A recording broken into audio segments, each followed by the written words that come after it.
किलबिल बाल दोस्तांसाठीचा कार्यक्रम, बाल दोस्तांसाठीचं खुलं अंगण. किलबिल बाल दोस्तांसाठी माहितीचा खजिना.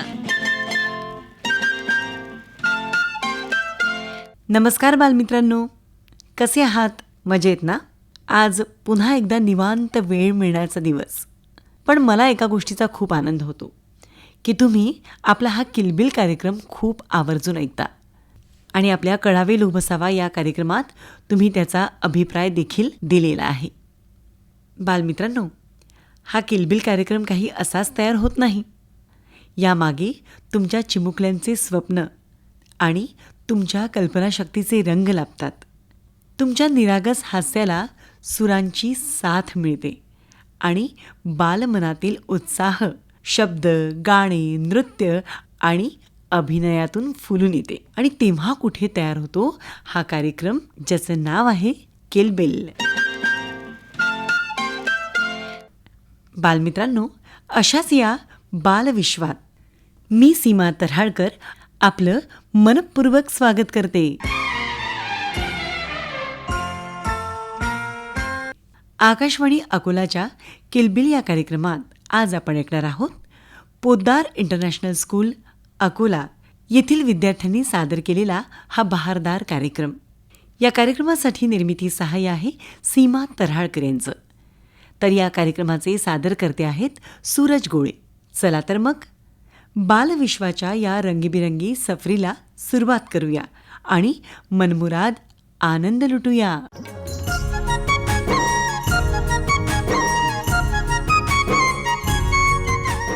नमस्कार. किलबिल या बाल कलाकारांच्या कार्यक्रमात आपले स्वागत. आजच्या किलबिल या कार्यक्रमात ऐकूया पोद्दार इंटरनॅशनल स्कूल अकोला येथील विद्यार्थ्यांनी सादर केलेले सुमधुर कार्यक्रम.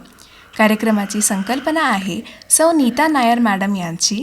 कार्यक्रमाचे संयोजन केले आहे सौ पारुल अग्रवाल मॅम यांनी व कार्यक्रमाला मार्गदर्शन व संगीत संयोजन लाभले आहेत श्री उदय निवाणे सर यांचे. कार्यक्रमातील सहभागी विद्यार्थी कलाकार आहेत सानवी वाडेकर, विज्ञप्ती वाघपंजार, तनिष्का तिरुक, रियांश सुरोडकर, सानवी वाघ, सानवी थोराईत, काव्या परनाटे, गौरांगी अंभोरे, आराध्या धांडे व अन्वी पाटील. चला तर कार्यक्रमाची सुरुवात करूया श्री गणेश वंदनेने. वक्रतुंड महाकाय सूर्यकोटि समप्रभा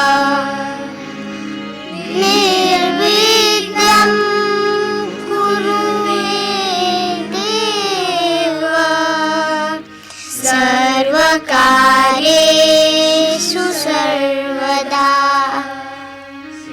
सर्वकार्येषु सर्वदा सर्वकालेषु सर्वदा. महाराष्ट्रात अनेक सणसमारंभ तसेच विशेष दिवस साजरे केले जातात. त्यातील या महिन्यात म्हणजेच जुलै महिन्यात साजरे केले जाणारे काही विशेष दिवस आणि त्यांचे महत्त्व या कार्यक्रमात आपण बघणार आहात. नमस्कार, मी विज्ञप्ती वाघपंजर, वर्ग 8वीची विद्यार्थिनी. श्रोते हो, बाहेर मस्त पाऊस पडत आहे आणि या सुंदर ऋतूत या खास प्रसंगी मी तुमच्यासाठी 2 ओळी घेऊन आलेली आहे. नका करू निसर्गाचा छळ, झाडे लावा, तेच देतील आपल्याला आयुष्याला बळ. मित्रांनो, तुम्हाला माहीत आहे का या वन महोत्सवाची सुरुवात कशी आणि केव्हा झाली? 1950मध्ये भारताचे तंत्रकालीन कृषी मंत्री कन्हैयालाल मुंशी यांनी या चळवळीची सुरुवात केली. भारतातील जंगले वाचवणे आणि लोकांना वृक्षारोपणाची सवय लावणे ह्या मागचा मुख्य उद्देश होता. दरवर्षी 1 जुलै ते 7 जुलै या आठवड्यात संपूर्ण भारत वन महोत्सव म्हणून साजरा केला जातो. पाऊस सुरू असताना लावलेली झाडे खूप लवकर आणि छान जगतात, त्यामुळे हा काळ निवडला गेला. आज आपण प्रगतीच्या नावाखाली सिमेंटचे जंगले उभे करत आहोत, पण त्यामुळे ग्लोबल वॉर्मिंग म्हणजे जागतिक तापमान वाढीचा धोका प्रचंड वाढला आहे. जरा विचार करा श्रोते हो, आपण मोबाईलमध्ये रिचार्ज करतो, गाड्यांमध्ये पेट्रोल भरतो, पण निसर्गाने आपल्याला मोफत दिलेलं ऑक्सिजन म्हणजे प्राणवायूचे काय? एक मोठं झाड दिवसाला 4 माणसांना पुरलेलं प्राणवायू देते. झाडेच नसतील तर शुद्ध हवा आणि आपल्याला ऑक्सिजन कुठून मिळेल? म्हणूनच यंदा वन महोत्सव आपल्याला फक्त फोटो काढण्यासाठी झाडे लावायची नाही, तर जबाबदारी घ्यायची आहे. आपल्या मातीला मानवणारी झाडे जसे की कडुलिंब, वड, पिंपळ अशी झाडे आपल्याला लावायची आहे. हीच झाड जास्त प्राणवायू देते, पण पक्ष्यांना हक्काचा आसरा देते. या पावसाळ्यात प्रत्येकाने किमान एक झाड लावा आणि फक्त लावू नका, तर ते मोठे होईपर्यंत त्यांचं पालक बना. जाता जाता एवढंच म्हणते, घरोघरी एक झाड लावूया, या सुंदर वसुंधरेला हिरवगार बनवूया. चला तर ऐकूया झाडांचे महत्त्व सांगणारे गीत.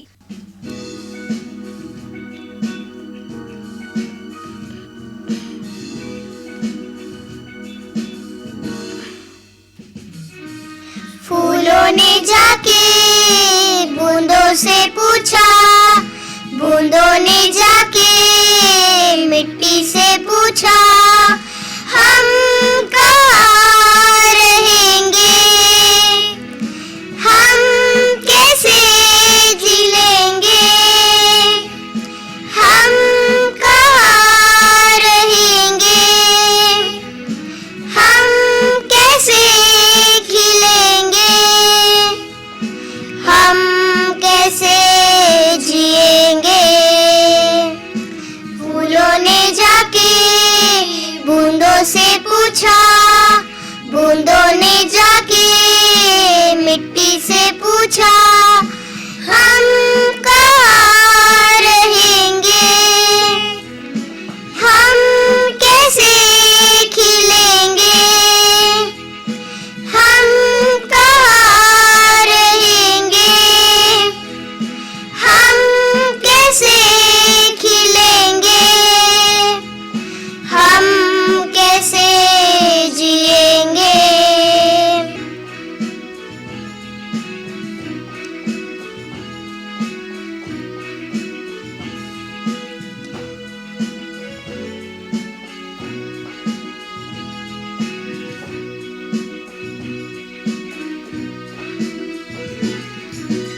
अंधेरों से हम घेरे हुए, अंधेरों से हम हारे हुए, अंधेरों से हम घेरे हुए, अंधेरों से हम हारे हुए. पल पल हर पल हम जिए, कितने काले हुए हम. हवाओं ने जाके पत्तों से पूछा, पत्तों ने जाके पेड़ों से पूछा, हम कहाँ रहेंगे, हम कैसे जिएंगे, हम कहाँ रहेंगे, हम कैसे खिलेंगे, हम कैसे जिएंगे, हम कैसे जिएंगे, हम कैसे जिएंगे.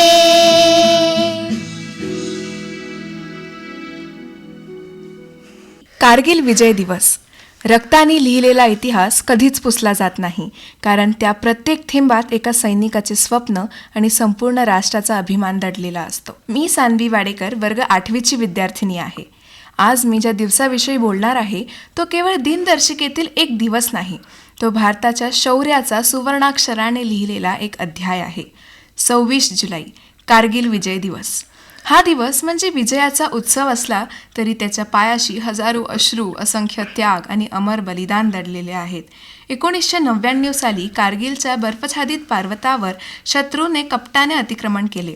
समुद्रसपाटीपासून तब्बल 16 ते 18,000 फूट उंचीवर उणे तापमान आणि विरळ हवेत आपल्या भारतीय सैनिकांनी केवळ युद्धच लढले नाही, तर अशक्य वाटणाऱ्या परिस्थितीवर विजय मिळवला.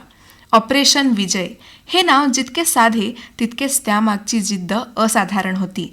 प्रत्येक टेकडी जिंकताना त्यांनी केवळ भूभाग परत मिळवला नाही, तर त्यांनी भारताचा अभिमान आणि तिरंग्याची शान पुन्हा उंचवली. कारगिलचे युद्ध आपल्याला शिकवते की सीमा नकाशावर आखलेल्या रेषांनी सुरक्षित राहत नाहीत, ती सैनिकांच्या छातीने उभी राहते. बर्फाच्या शुभ्र चादरीवर जेव्हा सैनिकांचे रक्त सांडले तेव्हा त्या हिमालयालाही लाल रंगाची देशभक्ती लाभली.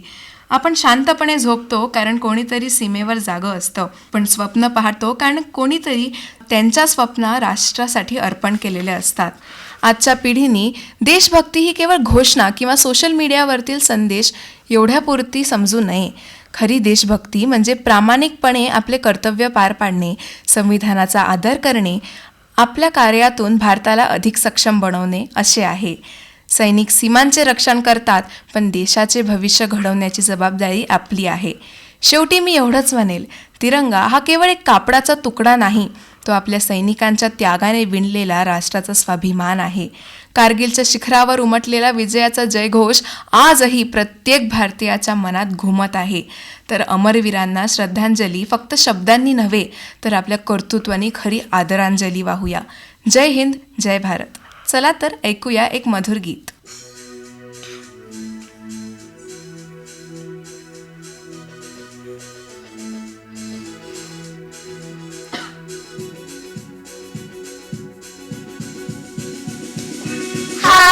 ये रास्ता है तेरा, तूने अब जाना है.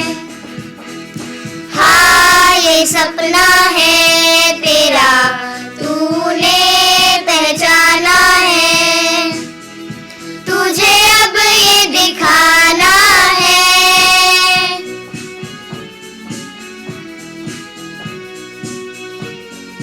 रोके तुझको आंधिया या जमीन और आसमां, पाएगा जो लक्ष्य है तेरा. लक्ष्य तो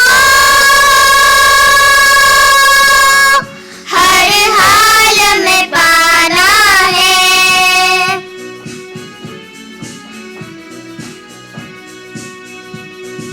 हाँ ये रास्ता है तेरा, तूने अब जाना है.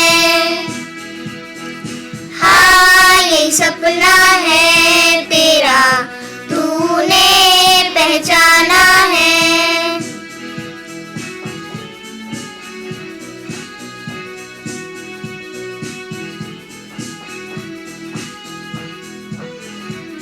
मुश्किल कोई आ जाए तो, पर्वत कोई टकराए तो, ताकत कोई दिखलाए तो, तूफान कोई मंडराए तो. मुश्किल कोई आ जाए तो, पर्वत कोई टकराए तो, बरसे चाहे अंबर से आग लिपटे, चाहे पैरों से ना बरसे, चाहे अंबर से आग लिपटे, चाहे पैरों से ना, पाएगा जो लक्ष्य है तेरा. लक्ष्य तो हर हाल में पाना है.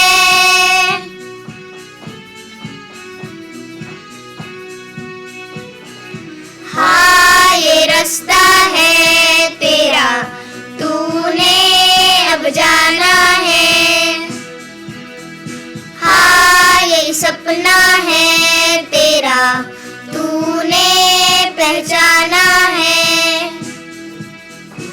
अब ये दिखाना है, तुझे अब ये दिखाना है.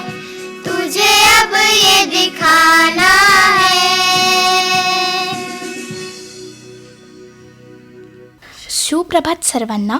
मी तनिष्का तिरुक वर्ग 8वीची विद्यार्थिनी आहे. आज मी जागतिक निसर्ग संवर्धन दिन त्याची माहिती मी तुम्हाला सांगणार आहे. जागतिक निसर्ग संवर्धन दिन दरवर्षी 28 जुलै रोजी साजरी केला जातो. या दिवसाचे उद्देश लोकांना निसर्ग, पर्यावरण आणि नैसर्गिक संसाधनांचे महत्त्व समजून सांगणे आणि त्यांचे संरक्षण करण्यासाठी प्रेरित करणे हा आहे. महत्त्व: झाडे, पाणी, हवा, माती आणि वन्यजीवन यांचे संरक्षण करणे हा जैवविविधता जपणे, प्रदूषण कमी करून स्वच्छ आणि निरोगी पर्यावरण निर्माण करणे, भावी पिढ्यांसाठी नैसर्गिक संसाधनांची सुरक्षित ठेवणे. आपण या गोष्टीसाठी काय करू शकतो? आपण या गोष्टीसाठी जास्तीत जास्त झाडे लावूया, प्लास्टिकचा वापर कमी करणे, पाण्याची आणि विजेची बचत करणे अनिवार्य आहे. चला तर घेऊन येत आहोत गीत.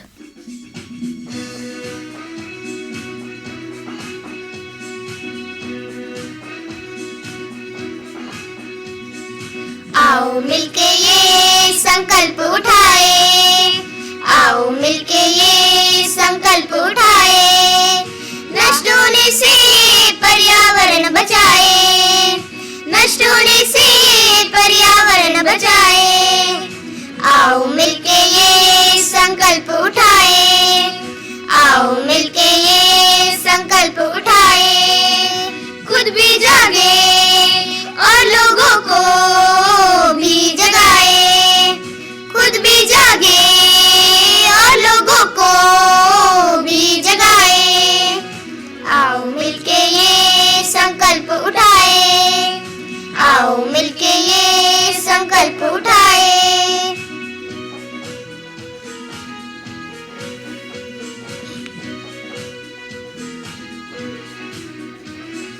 देकर नवजीवन इस कुदरत को, इसका हम अस्तित्व बचाए, देकर नवजीवन इस कुदरत को, इसका हम अस्तित्व बढ़ाए.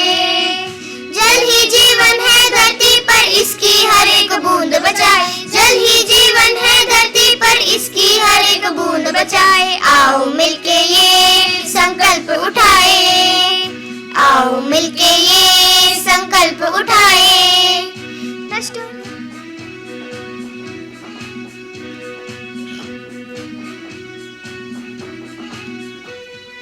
पर्यावरण है तो है ये जीवन, सुंदर और स्वच्छ बनाए पर्यावरण, पर्यावरण है तो है ये जीवन, सुंदर और स्वच्छ बनाए पर्यावरण.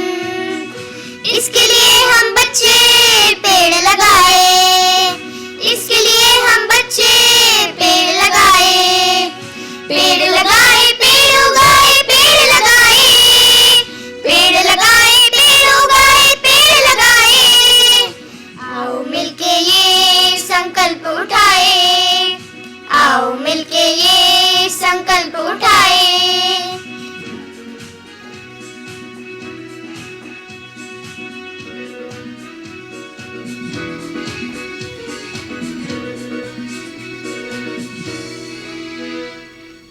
मी सान्वी वाडेकर आज तुम्हाला गुरुपौर्णिमेविषयी सांगणार आहे. गुरु ब्रह्मा गुरु विष्णू गुरुर्देहो महेश्वरा गुरुर साक्षात परब्रह्म तस्मै श्री गुरुवे नमः. गुरुपौर्णिमा. गुरुपौर्णिमा हा भारतीय संस्कृतीतील अत्यंत पवित्र आणि महत्त्वाचा सण आहे. हा सण आषाढ महिन्यातील पौर्णिमेला साजरा केला जातो. या दिवसाला व्यास पौर्णिमा असेही म्हणतात, कारण याच दिवशी महर्षी वेदव्यास यांचा जन्म झाला होता. त्यांनी वेदांचे संकलन केले आणि महाभारत तसेच अनेक पुराणांची रचना केली. त्यामुळे त्यांना आद्य गुरु मानले जाते. गुरु म्हणजे आपल्या जीवनात अज्ञानाचा अंधार दूर करून ज्ञानाचा प्रकाश देणारी व्यक्ती. आई वडील, शिक्षक, मार्गदर्शक आणि आध्यात्मिक गुरु हे सर्व आपल्या जीवनातील गुरुच असतात. गुरुपौर्णिमेच्या दिवशी शिष्य आपल्या गुरुप्रती कृतज्ञता व्यक्त करतात, त्यांचा सन्मान करतात आणि त्यांचे आशीर्वाद घेतात. हा दिवस आपल्याला ज्ञान, संस्कार, शिस्त, चांगल्या जीवनमूल्याचं महत्त्व शिकवते. गुरु म्हणजे दीपस्तंभ असतो, वादळातही दिशा दाखवतो. त्यांच्या प्रकाशात चाललो मी आणि मार्ग सापडला मला. चला तर ऐकूया गुरूंविषयी सांगणारे एक छान गीत. गुरु की महिमा कोई न जाने, गुरु की महिमा कोई न जाने, गुरु की महिमा कोई न जाने, गुरु की महिमा कोई न जाने. ना कोई पंडित ना ही सयाने, ना कोई पंडित ना ही सयाने,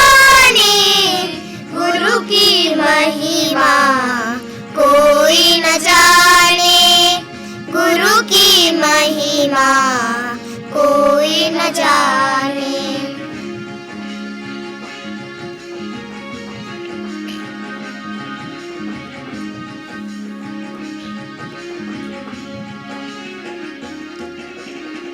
गुरु एक बहती गंगा की धारा, गुरु चरण ने सबको ही तारा।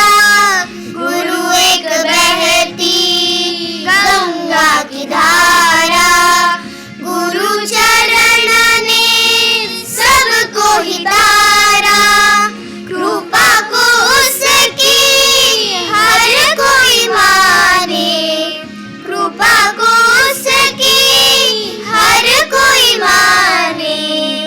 गुरु की महिमा कोई न जाने, गुरु की महिमा कोई न जाने। कोई पंडित ना ही सयाने, कोई पंडित ना ही सयाने। गुरु की महिमा कोई न जाने, गुरु की महिमा कोई न जाने। गुरु की महिमा कोई न जाने, गुरु की महिमा कोई न जाने। गुरूंचे महत्त्व सांगणारी एक छोटीशी कविता ऐकूया इयत्ता 8वीतील रियांशकडून.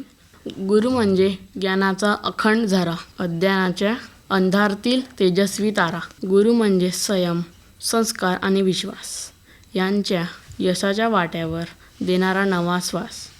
गुरु म्हणजे हात धरून चालायला शिकवणारा, पडलो तरी पुन्हा उभं राहायला बळ देणारा. गुरु म्हणजे केवळ धडा शिकवणारा नाही, तर आयुष्य जगण्याची दिशा दाखवणारा असतो. गुरु म्हणजे दीप, स्वतः जळत राहतो आणि इतराच्या जीवनात प्रकाश पेरत राहतो. काय बालमित्रांनो, कसा वाटला आजचा कार्यक्रम? आवडला ना? आजच्या या कार्यक्रमाने पुन्हा एकदा सिद्ध करून दिलं, प्रत्येक बालमनात एक सुंदर स्वप्न दडलेलं असतं आणि प्रत्येक चिमुकल्यामध्ये आगळीवेगळी प्रतिभा फुलण्याची क्षमता असते. बालपण म्हणजे केवळ खोडकर क्षणांचा प्रवास नव्हेच, तर अमर्याद संधींचा एक सुंदर आरंभ असतो. प्रत्येक मूल हे एखाद्या अनमोल हिऱ्याप्रमाणे असतं. त्याच्यामध्ये आत्मविश्वास, सर्जनशीलता, संवेदनशीलता, जिज्ञासा आणि काहीतरी वेगळं करून दाखवण्याची विलक्षण क्षमता दडलेली असते. आणि याच क्षमतांना फुलण्यासाठी गरज असते ती फक्त प्रेमाची, योग्य संस्कारांची, प्रोत्साहनाची आणि योग्य मार्गदर्शनाची. जेव्हा कुटुंब, शाळा आणि समाज मिळून मुलांच्या स्वप्नांना बळ देतात, तेव्हा हीच मुलं उद्याचे संवेदनशील, जबाबदार आणि कर्तृत्ववान नागरिक बनतात. त्यामुळे एवढंच सांगावंसं वाटतं, प्रत्येक बालमनावर विश्वास ठेवूया, त्यांच्या प्रश्नांना ऐकूया, त्यांच्या प्रयत्नांचं कौतुक करूया आणि त्यांना उंच भरारी घेण्यासाठी संधी देऊया. आणि यासाठी आपला कार्यक्रम आहेच, ज्याचं नाव आहे किलबिल, बालदोस्तांसाठी माहितीचा खजिना. याच आशावादी विचारांसह आजच्या किलबिल या कार्यक्रमाची इथेच सांगता करीत आहोत. तेव्हा मी सीमा तऱ्हाळकर सादर करते सूरज गोळे यांच्यासह आपला निरोप घेते. नमस्कार. किलबिल, बालदोस्तांसाठीचा कार्यक्रम, बालदोस्तांसाठीचं खुलं अंगण.